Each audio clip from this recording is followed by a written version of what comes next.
Mesure emblématique de ce budget, la suppression de la taxe d'habitation à partir de 2018. Cela concerne 80% des Français dont les revenus sont considérés comme modestes. Selon la ville où vous habitez, vous allez pouvoir gagner entre 400 et 1400 € chaque année. Autre mesure, la suppression des cotisations chômage et maladie l'an prochain. Cela va coûter 20 milliards d'euros à l'État, compensé par l'augmentation de la CSG, la cotisation sociale généralisée.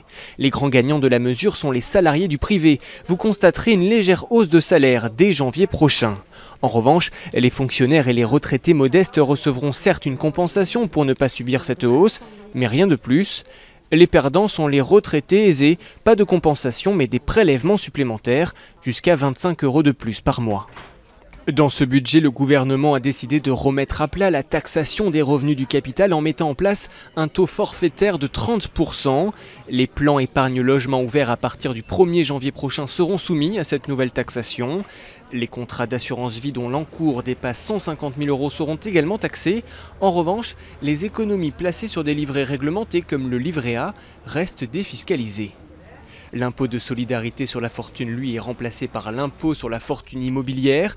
Il ne prendra plus en compte les actifs mobiliers et sera appliqué à tous les foyers fiscaux possédant un patrimoine immobilier supérieur à 1 300 000 €. Enfin, le diesel va coûter plus cher. Les taxes vont augmenter de 10%. Cela correspond à plus de 7 centimes de plus par litre.